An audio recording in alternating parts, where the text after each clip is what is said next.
G'day legends, welcome back to Roadside, presented by Zwift. We're here for the final day of the FE Sports Daily Show. Tom, we've had an absolute monster. The riders have had a monster, and Perth, Western Australia, has put on a show. Yeah, we've delivered. It's been in Ballarat for God knows how many years.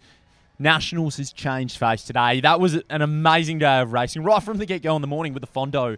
And then we got stuck into the women's, the men's. The crowds, they were impressive on Friday, but they were at fever pitch today. I think it's blown everybody's expectations. Of course, naturally, us double Western Australians, we knew what this course was going to be like. We knew what we could deliver.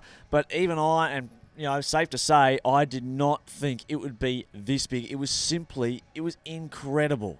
Yeah, and we were operating over on the side there. We were operating up the Pedal Mafia Mountain on the climb as they came out of the city before Fraser Avenue in the entry to Kings Park.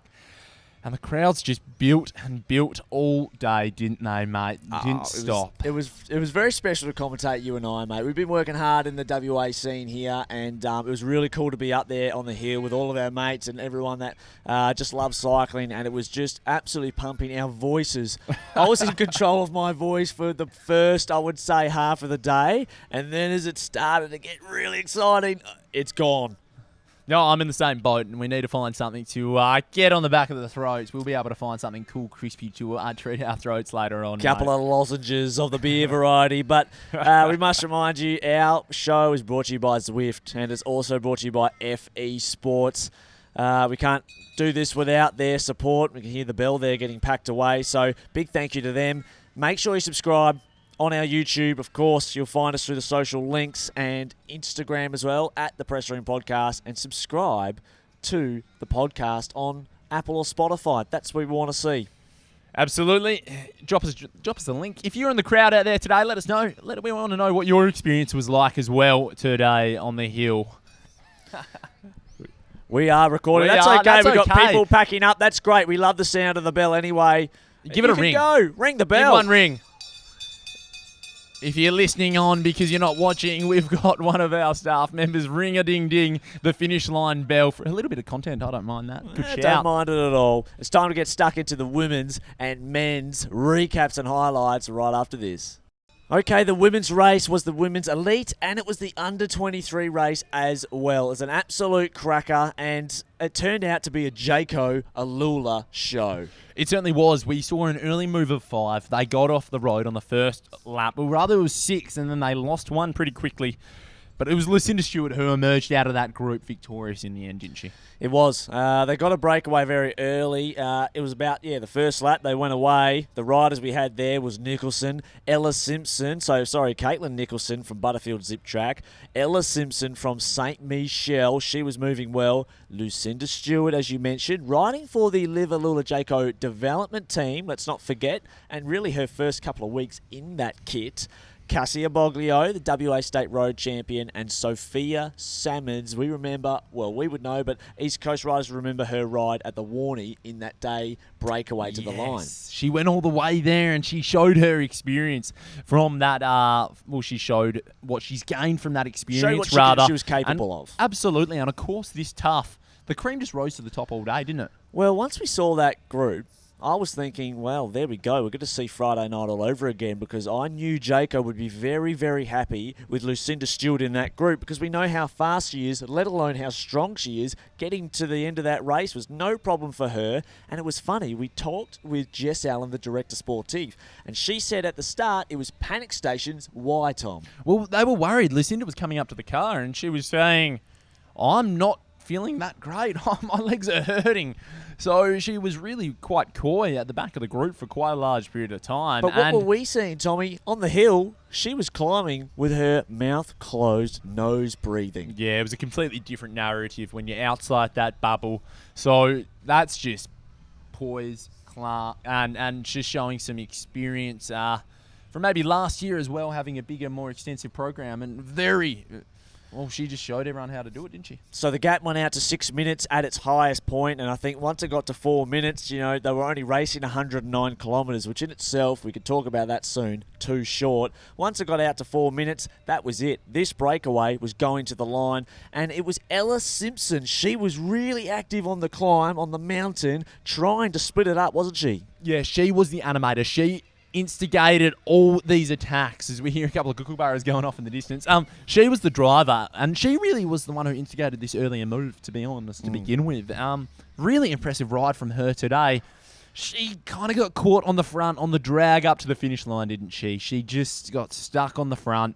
Lucinda Stewart was just cool, calm and collected. They had Pounced to her try. on the line, but she tried. They had to try something. When you've got Lucinda Stewart in the wheel, we all know she's the fastest in that group, and that's what happens. They went to the line. Lucinda Stewart, the 20-year-old, still under 23, she won both races. She won the under 23 and she won the elite. So what a ride. 20 years old, winning the national title, and I think, oh geez, the development team for Liverlilla Jacob, let's get her up to the World Tour. She's good enough. Just give her a gentle program to start, I think. Yeah, can't wait to see what she can do. And undoubtedly, they'll be looking to do that and develop her into just a sensational rider who can just perform at World Tour level. The final top 10, Lucinda Stewart, Ella Simpson, Cassia Boglio, one of our hometown Great heroes. ride by Cassia. Big ride for her. Ride. Caitlin Nicholson held on for 4th, another big ride for her as well. Sophia Salmons cramped right over the top of the hill. And She grabbed a non-cramp gel on the last corner. I asked her about it. She just said, I panicked. I just wanted something. So Amber Pate finished in 6th place. So she was first from the peloton that was chasing. That just goes to show how good the form she's in. Amanda Spratt, Sarah Roy, and Alyssa Polotz as well. Maeve Plouffe showed a huge turn of speed. She attacked up the climb and actually dropped everyone over the hill, but I think she must have blown up because we thought she'd gone across to take the chocolate medal, but she was not even in the top 10, so she must have blew her bickies on the top of that climb because we couldn't see. We were on the KOM. We just thought she kept going. We thought, it was all over Red Rover, but no, not to be. Lucy Fitches, who's riding, of course, teammate of Ella Simpson for St. Michelle Preference Homes, she said in the bunch, back in the peloton, once that break went, she said it was quite boring. Yeah, she was. Yeah, she said it turned into be a bit of a dull affair, didn't she? Because every time they came up the hill, there was a few animators, yes, but no one really pushed on with it. And Jaco were on the wheel all the time. Ruby Roseman Gannon racing on the wheel. Josie Talbot was active on the wheel. So it was a Liverlilla Jaco masterclass, and they've done it again in the women's. Yeah, chapeau. It was the finale that we always wanted, wasn't it? And the ending was even better. The final race of this week's Road Nationals, my friend. Wasn't it truly special? We had I reckon there was thousands of crowds here for the women's on the hill and in and around the finishing last 300 metres. As soon as the men started, I reckon it times 5, the crowd. I think easily there was probably 10,000 people on the mountain, and I reckon another 10,000 on Fraser Drive where the finish line is. It was unbelievable, the crowds. Yeah, it was full, and it warmed my heart to see because everybody just got more and more involved every time. And, mate, space on the barriers was at a premium, wasn't it? We were actually on the course, so we were in front of the barriers commentating for everyone in the crowds and stuff, and I reckon we would have been on the coverage a few times because we had the camera for the broadcast. He was trying to get the shot down Malcolm Street, and we were just in the line because we were trying to sight the riders, and the back of our heads and the front of our heads would have been in the shot so many times. I felt bad for the cameraman, but also we've got to do our job too, Tom, so you just got to get it done. Yeah, we certainly do. And what happened? Luke Durbridge, Connor Leahy, the two WA boys, they jumped out of the peloton on the second lap. The first lap was just an opener up the climb for the first time. It was, I think it was Jai Hindley or maybe even Welsford, a few other guys lighting it up on the first time. It was Jay Vine. It was Jay Vine the very first lap. They were not just going up there two abreast. He was all in up the first time. When they came around again, we saw Luke Durbridge and Connor Lay together. They had about 30 seconds, and then it grew. After about 4 laps, they had a gap of 2 minutes. But it was clear that Durbridge was doing all the work, and I think Lay was labouring a little bit. Yeah, he certainly was, and he sort of got offloaded probably halfway through the race. Every time they went up the climb, they were just full gas, though. And you could see there was a lot of effort to be put on the climb because it was a spot that you could lose time quite quickly.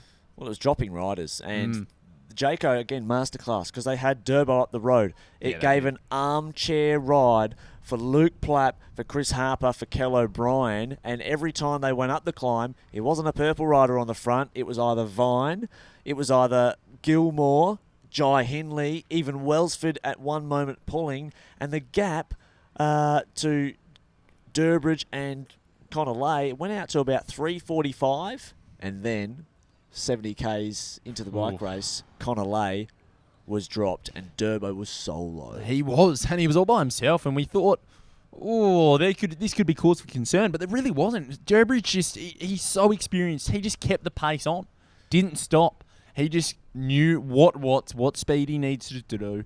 And Heyman was always there. Heyman in the car, he was zooming in between the two groups really quickly, and he was feeding information all the time to Durbridge. He was, and Jess Allen was down the bottom of the hill on Malcolm Street giving time updates on the whiteboard. So it was really interesting, and it became a battle of Durbridge out front, and it took so long, probably up until the fourth last lap 9 of the race, before the peloton, or what was left of it, got organised, because every time the peloton went up the hill, it was full gas. We had Vine. When he went on the hill, that really blew apart the peloton. Hindley went at one point, and he swung across to the barriers, right on the barriers, to get the crowd in the ear. They were going ballistic.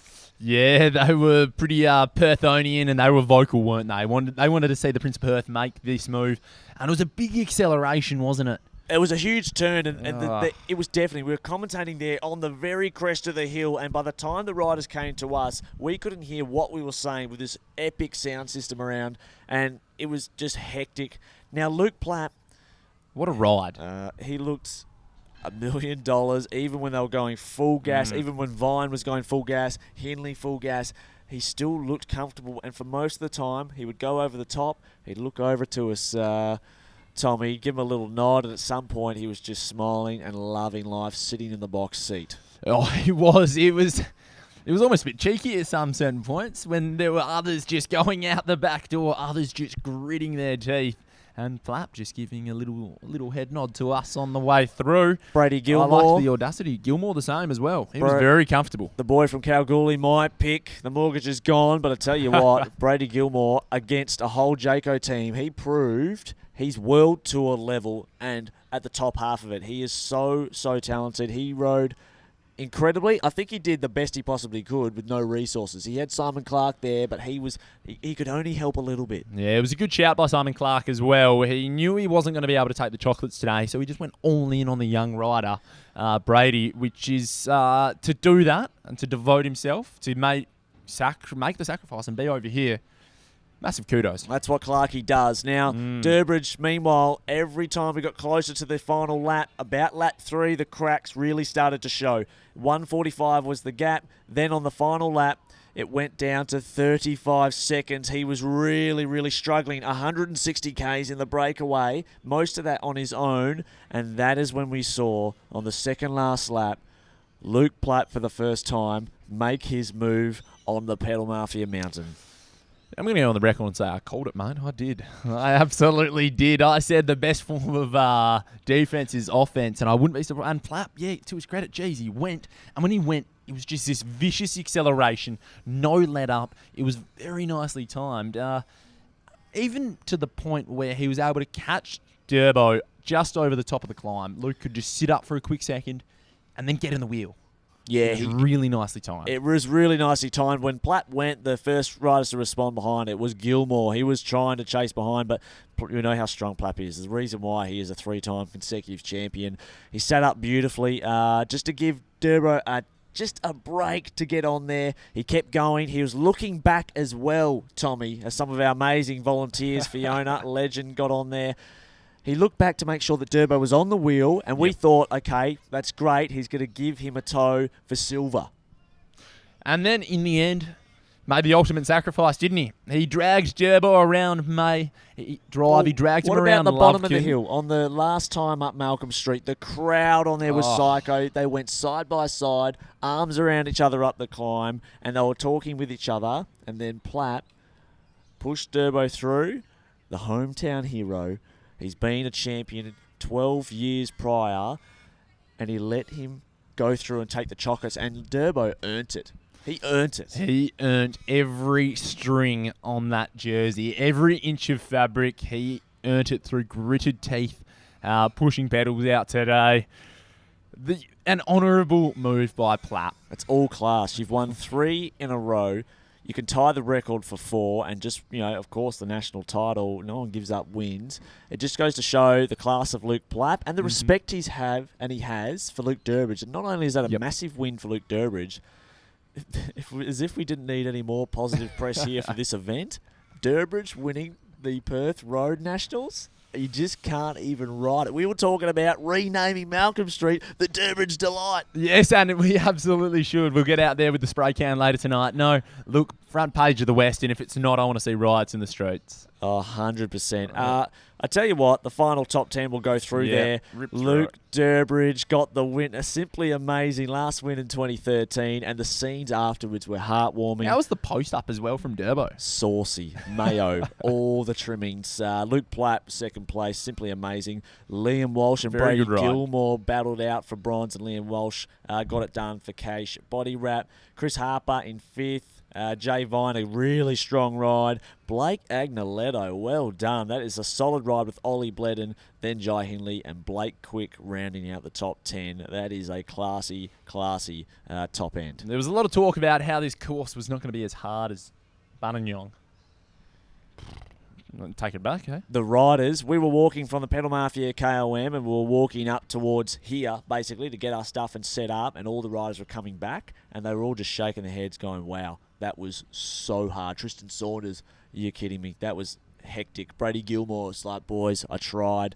I did everything I could. It was just, J-Code is so good, and they were really, really appreciative of the course, and we spoke about it afterwards, didn't we, Tom? Ben O'Connor, Michael Matthews, a lot of them that aren't here, they've missed out big time. Yes, I reckon they're going to be here next year, mate. I reckon Bocker, Bling, they'll be back here, mate. Jake or Lula. Mate, internationals bringing more riders in. They're going to be bringing more of the superstars in. The riders will want to come here from other who aren't even Australia just to race this thing. It was simply incredible. And the photos, make sure you do check in with all the social medias and the photos around this. Patrick Bore, the great man's done a lot of excellent photos. We really love it. We've got this great man up here as well joining us. And there we go. Luke Durbridge's uncle's just stepped in the photo. And if anyone can interrupt us, I think that's pretty good. He's got the shirt. Get in here. Come over. He's got a shirt on, Luke's dad, that says, I'm Luke's dad. Pretty simple. We love that from the Durbridge family. Oh, it'd be a dangerous evening to be a beer around that mob tonight, I reckon, mate. A few definitely frothies. Tommy, I have to say, we've done, before we began Roadside, 120 odd episodes of TPR. Roadside here has just been amazing. This week has been great for us. Bit of support there for Durbo. This has been awesome this week, you and I, mate. Yeah, it's been brilliant, mate. Loved every minute of it. And it doesn't really end for us, does it now? Because this is just the grand opening of the Australian Summer of Cycling. What's up next, mate? We got more of this for Two and Down Under. Zwift, of course, a big part of that. We're going to be in Adelaide. We're going to be doing our roadside show daily, if not every second day. We've got lots of other commitments there. We're doing the Pro Velo commentary. We'll be there stages 2 and 3. We'll be in and around a lot of events, some Zwift events as well. Really looking forward to the Village. Tommy will be in there as well, the Village. And the show, it's exciting. It's going to be good, and I'll tell you where you want to be tonight as well, mate. It might be time, I reckon. It is time. It's time for the pub. We've been holding off. It's time for the pub. My voice is cooked. Your voice is cooked. Thanks for watching, everyone, and we'll see you during the Tour Down Under.